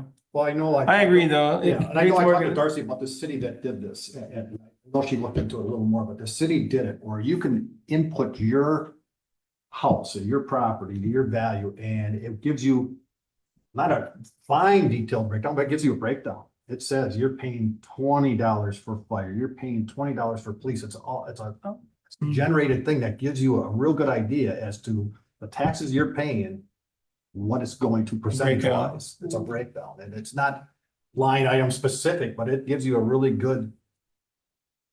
I don't know, they found success in this city doing that, to answer all for the Sure. transparency stuff, so. It's there if you want it. You'll still have people bitching or Correct, complaining, of but course, of it's there if you course. want it. Right. That sounds interesting. I guess that's probably the better way to go, like you're saying, as far as the public asking or when we do explanations, how much money is supposed to for on postage and the follow-up and the follow-up of the following of the follow-up, so. I guess I'd be good with putting out a levy then as well. We're gonna get beat up no matter what, in my opinion, Yeah. but I think we get beat up less Yep, doing it on the web. That's just no, my I opinion. agree. I don't know if we're gonna get beat up any less. I think they're gonna look at it and go, well, at least when I got this, I knew exactly. I got it and it was $80. I don't like it, but it was $80. Now we do it this way, and I'm not saying I don't want to do it this way. But then they're gonna say, how much am I really paying? And how do I know each year what you're raising it to? And how do I know? So that's where I have problem with the transparency, where we're gonna have to really shoot it out and be like, hey, just so you know, you're still paying the stormwater fee. We're rolling it into this. And and we may as well tell them it's gonna go up every year. Because we can't keep not doing it. We just, if they know that, you know what, every year, and we have the numbers, I mean, we see them, we see that, you know, in 2029 is gonna be $11. By that time, it might be $15. We don't know. This is just a projection. But I think if we do it this way, although it's gonna save staff, it's gonna save. But I also see that there could be much more of a storm about now we're really not being transparent because now we're hiding how much we're taking from them. Whereas at least every year I got this postcard that told me I was paying 60, now I'm paying 66, now I'm paying 80, now I'm paying 90. Whereas this one I'm gonna have to guess. And who am I gonna call who am I gonna call to find out how much well, right, we're gonna call Darcy. We know that. We know that. But does Darcy, I'm just So saying. that's a very good point, Sarah. So I would kick it back to Darcy for a second. How realistic is it to give them a breakdown with MS4 for a particular property? How realistic is that? Can we make that tool available? Like I said, we're showing you what that Well, other city. I has did mean, that. yeah, the one thing I had to check on is that is gonna cost money. Yep, So I haven't Yep. even investigated that any farther. But there, I think we could come up with something that would show, hey, this is on a $150,000 house, or $200,000 house. This is how much you went to each different category. Yeah. That isn't a problem. There's a lot of hard feelings from people. We read a lot of different comments on checks. They don't, Really? oh, yes. Oh, yes, I can admit. Yes, and then some people, do different odd things, and I've been told by some people, I'm never gonna pay for it, you always have to special assess. So, I think It's It is six of this, one, half dozen of it. We're never gonna make very many people. I mean, nobody likes this. I just need to, I see it as people going, this is a sneaky way for you I guys see to that keep part. raising and raising and raising and me not even. can I ask another breakdown. question then? Oh, you can, So the yes. question would be, okay, Well, why wouldn't they wanna know how much they spend on parks? Well, I'm not, right, I On agree. roads and on I every, yeah. agree, there are I agree, numbers. but I think that they look at this, they don't understand this. They understand that parks are part of your community. They don't understand this water fee. They think, the majority of people still think it's the city doing it, no matter how many times we've told them, we don't want to do this any more than you do. And, you know, the whole thing of, you know, we're trying not to raise it, we're trying not to, well, that only gets you so far, and then you have to do, then you have to. Mhm. Well, and So, you know, I don't have storm drains on my street, but I have to pay it. Go on, right. You know, I mean, that's Well, probably right. the biggest complaint is why, you and know, that, yeah, and the whole thing is, it's, you know what, we all use our rivers, we all use our, you know, we all use water. So we have to, but, so that's my main concern is like, you know, and maybe that's putting it up on the website. I mean, we're gonna have people coming up and being mad again, but you can't just ignore it every year. If you're gonna raise it, you know, $8 and then next year is gonna be $9, somehow we have to let them know that, yeah, we're gonna keep raising it. We're being transparent with you. We're gonna bill you a different way than what we have been, because that's saving our staff and that's saving you money in the long run for city time. But the general public doesn't equate that. It doesn't make sense to. I think it's an A topic for the mayor's next town hall meeting. I'm happy to discuss it. I totally agree with your points. I totally do. I just think there's two ways to approach it. One is we keep doing the billing separate like we're doing it. And I don't think that's the right The way. second one is we got to do a better job Explain. explaining it. Right. And like I said, I'm not saying it's the perfect answer, but I got to look that article up. I actually found this on the League of Minnesota Cities and something that, and I brought it to our city's attention. But this town had kind of the same, there we go, Shakopee, and they had the same kind of issues going on, and they wanted to become more transparent, so they made a program that allows you to come on a home, type in your address, you put in your amount, and it gives you the breakdown of not every single last thing, but it gives you a breakdown by the major things, and I just think Well, that's. and we'd have to make sure that that was one of the things that I'm sure you get to choose several things that you want to include, and clearly we'd have to make sure that Right. was one of our. But you know, fire, police, Right. MS4, I Right. don't know, your parks. Right. Whatever.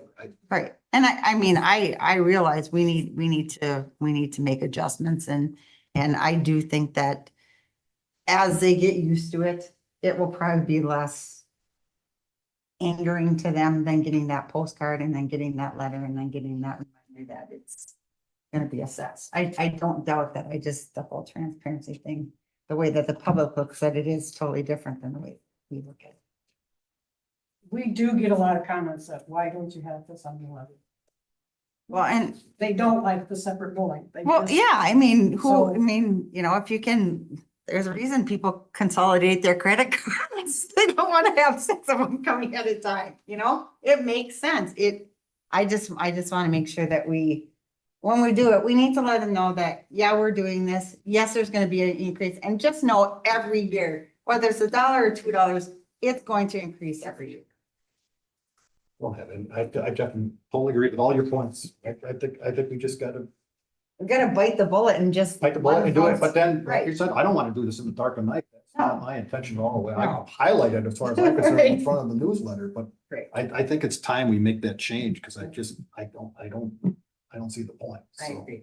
The year that we did switch from 60 to 72, there's a lot of outcry. Oh. When you raise that fee, then Yeah. and moving forward, we are gonna have to raise those fees. Right. We held off 1 year just Yeah. to kind of, okay, with everything. But we're gonna have to go back to And- that and, because we have so many projects that are scheduled and we need to fund them. Right. It's every street project basically has a stormwater.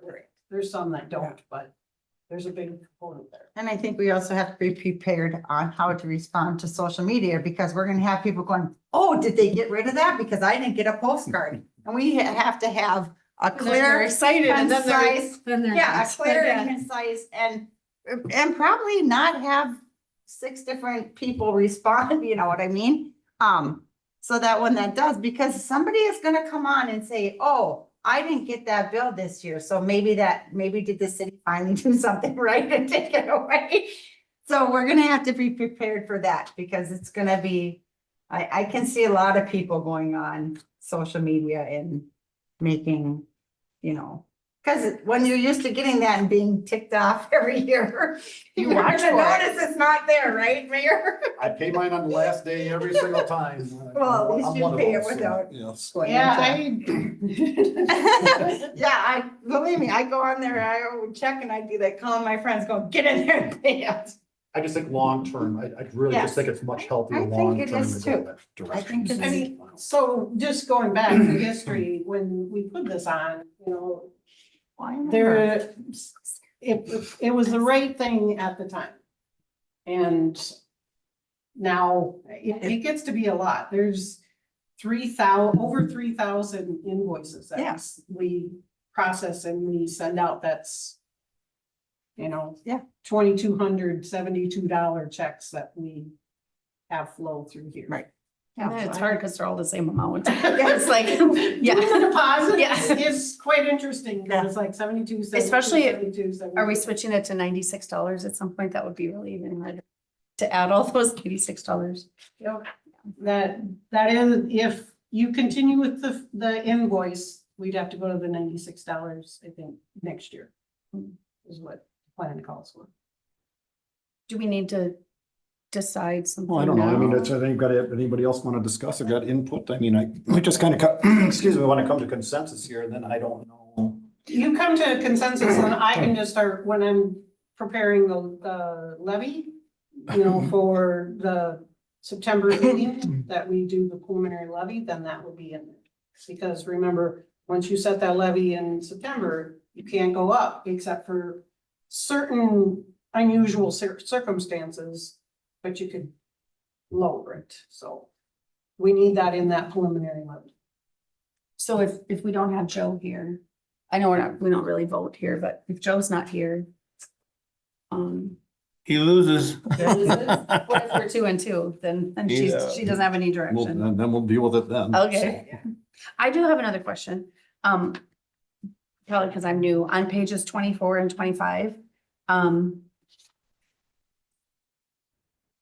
It says You're that in the I, next discussion. Oh, yeah. oh, sorry. did I move on? Yep, you moved So on. I kind of include, Oh. I kind All of right. included that because we're gonna discuss yeah. the Okay, upcoming go ahead. levy. Yeah, sorry. And I kind of showed you, hey, if you put in the levy, Yeah. this is what it do to people's taxes. Yeah. If you don't put it in the levy, then the taxes are estimated to be this. Sorry, All go our ahead. topics are just. They are. They're all. So on page 24, for under 2025, it says that the tax increase is 10.48 Mhm. and in 2026 is 11.24. Mhm.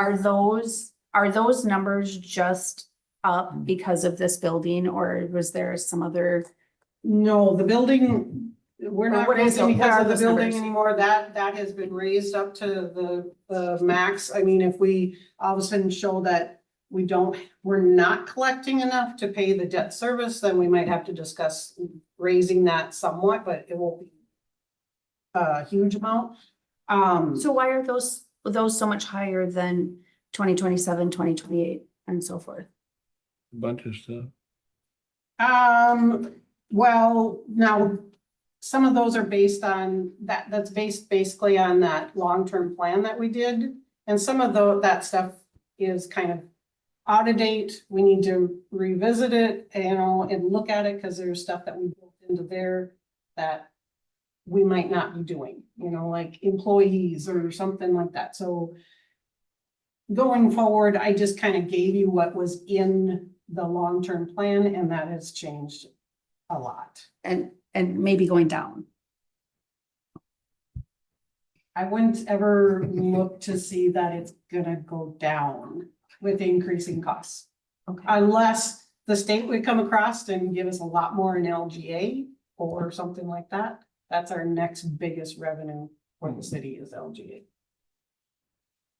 So, They could take that away. Yeah, it's gone Yeah. way before. Yeah, I've seen when we haven't got any. Yeah. Or very little. So anything more about the stormwater fees? I'm just, No, sir. I'm just gonna go out and say I'm in favor of putting on the levy. I'll just go down the line. Amy? I would say the levy too. Third? Levy. Devin? Levy. There you go, Darcy. Okay, that's how I'll work the budget. Thank you. Thank you. On to preliminary budget, or excuse me, preliminary levy discussion. Mayor and council, we're just gonna start the conversation. We're working on the new budget for 2026. And we have some stuff that is going on. And want to get your input on different things. One of the first things we do need to talk about is we have that tax abatement that was done, what was it, last year? For this, the senior living facility. This year, their full value isn't on there, so we're estimating about 50,000. We have to put 50,000 in there because we have to pay them back the money. What they pay their taxes, we then have to turn around and pay them back the amount that was the city's. So it is up to 200, the max that we have to pay them in a year is $200,000. For next year, it's 50,000 based on the value that they had right now. Okay, so that is one thing that's affecting your levy. The stormwater, which you just, said to go to levy. Another thing that's affecting it will be it's an election year again next year. So every other year we have to put money in for election. So you're going to see some changes there. The inflation, then employees. We have the non-union. We have to discuss a COLA for non-union. And then we have the Public Works union is negotiating. So Kate is and them, they are just starting that process. So we'll have to see how that affects our budget. And then, we have impacts from other places, which are the market value that is set. That dictates, if they change market values very much. I know several years ago, everybody's value went up a lot and that increased taxes. Fiscal disparities, that can change. That's the amount that we, the 7-county metro area, generates that. We all share in that pot. It all comes from 40% of the commercial and industrial that has been placed on the properties. And then we have, of course, the state of Minnesota, the local government aid. That is always a thing. I haven't heard anything about where that is right now. We got very little increase for 2025, so I'm not expecting anything really in 2026. So don't know if you guys have anything, any priorities you have, if you have any idea of like COLA that you're thinking about this year for people. Police negotiations were just completed last year for 25, 26, and 27. So those are set. I don't know if you want to have a general. So I don't know if we can discuss them here. So you have put in numbers, just rough numbers for COLA, correct? Yeah, I always do a rough number. Yep. And try and make it work. Right. So I mean, we really don't want to discuss those percentages here. For non-union, you can discuss, you could discuss that and set a non-union right now, or, tell me what to work into the budget. There is no negotiations there. Public Works is the one that you do have to negotiate with. So, and personnel costs is a big part of our budget. So is it smart for you to say right now what your COLA, what increase you marked on there or not? Well, for non-union, it isn't a big thing if you decided to go more. I always kind of generally lean towards the 3%, 4%. I was just at a meeting last week and there's probably, I want to say 20, 30 different cities there, and the consensus there was most of them were working at that 3% rate. There is one city that had come up with 5%. They had done Wage study? yes, thank you. So. But I don't know, is there anything else, on your priority list that you want to work into the budget or that? I think the big thing we discussed tonight was that stormwater. The levy is increasing for, each year for street improvements. It goes up by $60,000 a year. I don't see a change in that for this coming year. It looks like we're still good there. The capital improvements goes up a little bit each year. So, I mean, it's no secret. I totally believe that's the way we should be doing business, because our costs always go up every year. Now, I'm still questioning whether it's a shared sacrifice at the end of it. But I mean, you put increases in here pretty much for everything, correct? I mean. So I put in salaries and like, insurance costs and stuff like that. And then all of the department heads, they're right now in the middle of working on their own budgets. Like they need to tell me, like maybe Paul, oh no, gravel is, gone up in price and we're using this much more and we need to up that budget. Or Todd will say he has a special thing that is coming up for next year. He'll change those budget figures in there for me. So I'm waiting for everybody to complete those yet. So, I mean, I guess it's just a question for everybody here in the room. I mean, I'm not aware of any big adding employees or anything like that. Am I missing something or? Mayor and Council, may I just add? So what would be helpful is, over the past few years, we've kind of had projects that are outside of what the city staff are focused on. So like your software, for example, we'll have to find out a cost for that for setup. And are there other projects that you would want the city staff to do? Or other initiatives, be it, we've changed budget software at one point.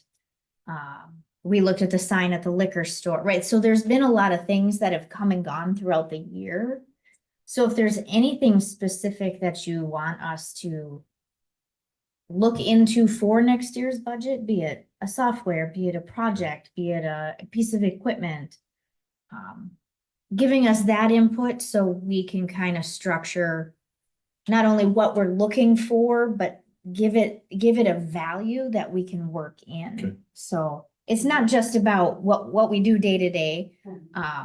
Right, every department is gonna go in and figure out, what's their equipment life, what is inflation on their gravel, what are training needs with, some of the departments have very intense training needs.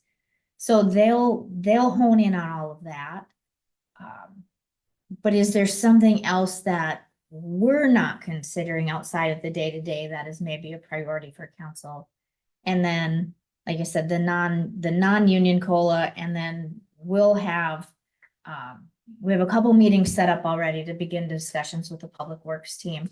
When we do have those discussions, we'll close at the end of a meeting, and we'll discuss that as a group with our attorney at that time. So right now, we don't have, I believe we have kind of a placeholder. Again, like we did last year when we were negotiating with the police sergeants. But as soon as we know kind of where is our placeholder falling in line, or are we very separate? We'll know that the next 2 weeks. So as the department heads are putting their wish list together, per se, all of that comes back to us in September, or when does all that information come back to the council? So it doesn't all come forward. I guess it comes in lump sums. So once all of that is built, then we know what we're looking at for capital equipment. We know where roads need to be and all of that. We do have one work session before we set that levy. Then we'll set the levy in September, and then we have from September to the truth and taxation meeting in December to go down if we find where there could be savings. Your favorite one, truth and taxation. Sorry. I'm one of the only one who shows up for it. You're good, Amy, you're gonna want snacks for that Yeah, budget. okay.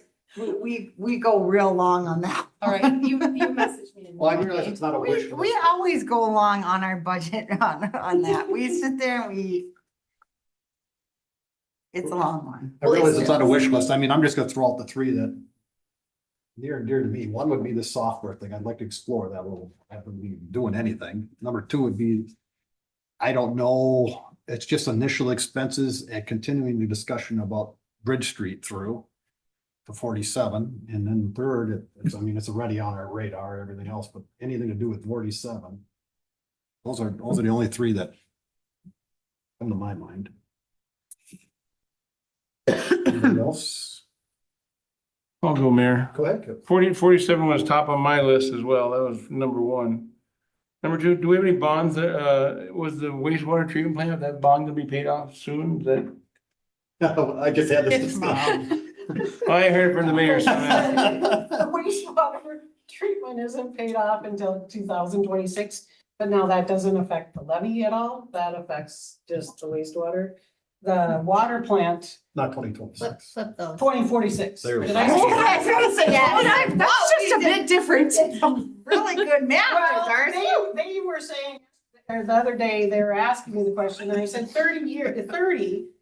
And we I thought. meant we- 30 years that the bond was going, they Oh. thought I meant it was 2030. 2030. Oh. Now she's doing Yeah. 2026, Okay. 2030.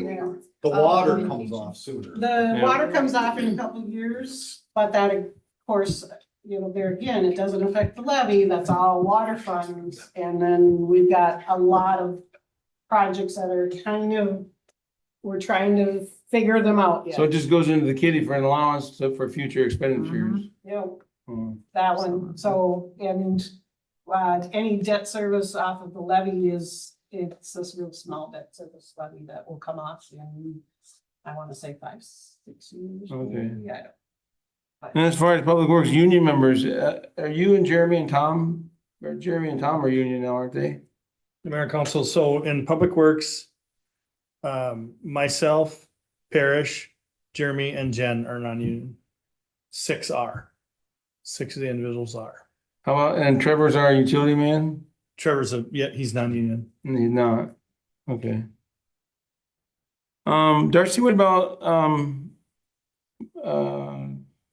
tax capacity and market values of homes and whatnot? My house actually went down, but my taxes went up. What do we, with the market, nobody knows what the real estate market is, but I guess one of my comments to myself was, should we freeze our own expectations because we, have you seen some cycle as far as the real estate value? I mean, that's all smoke and mirrors, really. I mean, it's lead lag. 2 years goes by and your house is either gonna go down again, but yet they tap you in. I mean, I could sell my place tomorrow and have to go to Woodhaven here pretty soon if this goes up another $500. So, I mean, just saying. So. I mean, it's getting expensive to live here, we're a half and half bedroom community, kind of, but urban but rural, and we're not, I mean. I can see why, and some of these houses that they build along 229th, they're 440,000 for those little slab on grades. I'm going, you gotta be kidding me. Yeah, but I'm just overwhelmed, I guess. What prompted me to come to our taxation meeting, and same thing, you work hard and you do stuff and you go, I don't know, I might have to, Upsala, Minnesota might be looking pretty good at a milk farm or something, I don't know. So if I they have would family go housing. and the county, say the county would just lower your market value on your house, then you would see a decrease in your taxes. If they go like, several years ago, it was everybody went up, or a lot of times, they also will lower them in a whole group of them. You don't see it because we spread the levy no matter, if all the houses went down by 10%, we still have a levy that we need to cover. And Right. For a fixed amount that we Yes. decided. But are- only thing that helped with going into 25 was they raised that market value exclusion. But what that did was it pushed it off onto industrial, commercial and Yeah. industrial, Mhm. or the higher value. Somebody's homes. paying. Because Yeah. they exempted, Yeah. those, what was it, more than it went up, 10,000 at the max that you could have exempted.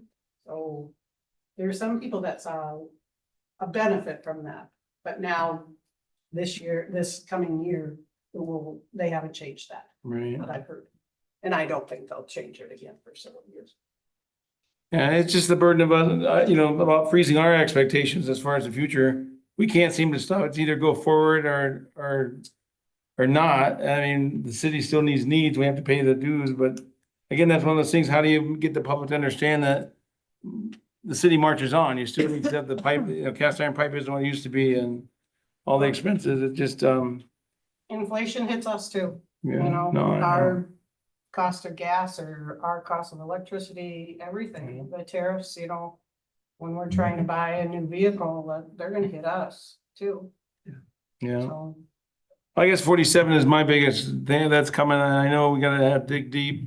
Even though we went back to roundabouts, it's still, our contribution is gonna be considerable, so. For the next few years, 47 would be tops for me as far as where we can put our money, but. and just to reiterate, Highway 47 is not funded within the street plan. We're gonna have to do a bond at that. But there'll be some expenses related to that. You don't bond for the preliminary engineering and, Yes, though, right now, the stuff has been covered by the street fund, but when we go to have to do Actually that do it. project, we are gonna have to sell a bond for Yeah. what we need to do, and then there will be bond payments, so. but still we have to have allowance again for the engineering and the preliminary stuff. Gotta come out of one of these pots here Comes out of somewhere. the street fund, Yeah. yep.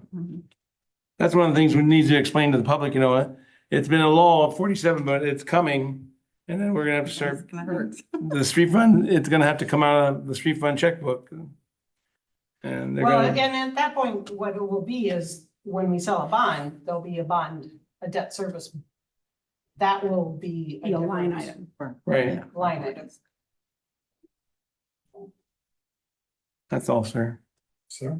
Yeah, 47 is probably highest on mine too. I just think that it's been in the forefront and just kind of been brushed back. I think that our residents are more than ready for us to do something. Again, I'm not quite sure how they're gonna feel about putting all that time and energy into coming up with a plan and now us going, maybe not. I'm not really looking forward because a few people that I have mentioned that to, they're not happy at all. So I'm gonna say I voted for this way. So if you have a problem, go talk to them. Just telling you right now. It's Amy, All right. FAA. Yeah, I have cards printed out. Here you go. I have one question, Mayor. You mentioned software. Now, 2 years ago, we put 60,000 into some software to bring a bunch of stuff together. Is that relative to anything that you're talking about now? I don't even know if software is really the right word for it. It's a A program. program Oh, to do the estimating Correct. if your house is worth Correct. this. Yeah. How much are that's what you're talking about, right? And there is a special, specific website that they use. And if I remember right, Ellers actually said a couple of years ago, it was really late in the game that they could make something kind of like that for us. So I'll check with them. I'll check with this one from Shakopee. Please help me find that I gotta pull that article out again too. Now, we'll just I share have a that. copy of it all. Yeah, she'll just share the article with you all that. I can put it in the next off week. Perfect. That'd be great. Thank you, Darcy. Just to say that 47 would be my priority as well, and as everyone said, and then possibly, connecting Bridge Street to 47. Not that that would be next year, but just I'm excited to talk about that again. And I don't think there's anything else for budget wise, but maybe someday you can explain this to me, because this is kind of a pet peeve of mine. When you talk about budgets, you say, well, we have to use it or we're gonna lose it.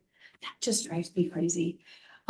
So if we I could haven't heard eliminate yet, that. so I No, don't haven't know you my- heard that? No, I've heard it other places. I Yeah, haven't but maybe heard it not here. Good. If that just bugs me. It's like, well, if and we don't even have a conversation about it, but that's what I think of when I think budgets and trying to balance it is, well, I have to use it or I'm gonna lose it. So just Let's not say that. I- Because and that, And that's not, it feels. it's not it feels really a wrong to me. city thing though. That's like when you get government funds and they say, Yes. this is where, and. I didn't mean us. I No, just. but I'm in just general. saying that, you know, that's generally where that comes from. It's not like we have a pool of money sitting here, going, Right. we have to use this. Or It's you'll when the lose it. state says, we're gonna give you this money, and if you don't use it this year, you're not getting it next year, because obviously you didn't need it. Right.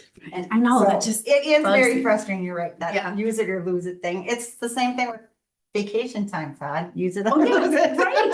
You gotta use it or Already you lost lose that. it. So use it, please. I only, Has this been I, helpful? What more direct, I mean. The only other thing was your consensus is the 3% on COLA's still I think so. where you're kind of settling? Yeah. Kind of where we. So, I mean, if that's what you're hearing and that's what you generally put in, Okay. I would say keep that the same. Yeah, we'll come back with, there's actually a resolution that we'll have you guys approve later on, but I'll keep working on it. Anything else that we can give you clarity or definition? If you come up with something, you bring it up to me.